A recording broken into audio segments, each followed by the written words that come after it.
what happens if someone's life partner or spouse passes away? And so what I mean by that is, what do they need to do to access that life insurance policy? It's actually a really quick thing to go through, which is a good thing because you're going through really difficult circumstances. Oftentimes, you need to provide the insurance company the death certificate, which the funeral home provides. And it's usually within a matter of several days or a few weeks that then the death benefit is released to the beneficiaries.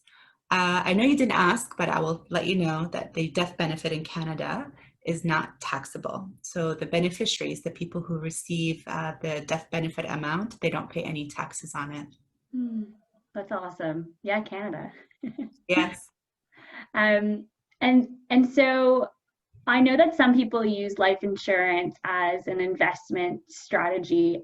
I would love to learn more about that and also pair that with what are other alternative ways you can use life insurance. Okay, you're right. Oftentimes people say that you can use insurance as an asset class.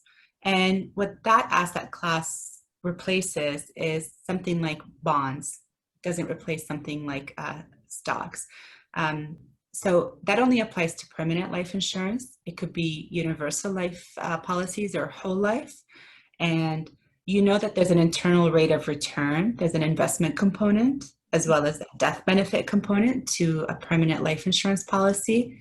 And what's really neat about life insurance is that number one, you pay for it with after tax dollars, which means the death benefit is received after tax dollars. That's why in the previous question, I told you that the death benefit is not taxed. And it's also a tax sheltering mechanism. So the investment component of the life insurance policy grows tax free for as many years as it takes for the benefit to pay out, which is as many years as you're alive. And it's similar to an RSP in that sense, but it's dissimilar to an RSP because there's no deferral, there's no taxes at all to pay. So this value accumulates. And in addition to, let's say you have $1 million life insurance policy, you also have that investment bucket, that component, and it also grows in value. And depending on how you arrange your affairs and how you make the premiums, which are the monthly payments, and how you invest within that bucket, you could end up with something that's really valuable. That $1 million policy could potentially be worth 1.3, 1.4 million, depending on these factors and when you pass away. So that's why it's seen as an investment asset. And then you can use it as collateral. When you finish paying off all your premiums, there's something called a cash surrender value. And you can take that to the bank and you can say, I want you to lend me money. I'm setting up a new business. Oftentimes business owners have to get a life insurance policy as part of their covenants with getting a loan from the bank. And they'll say, sure, what are your assets? And you'll say, I have some property. I have an investment portfolio of non-registered assets, meaning you can't lend against RSPs.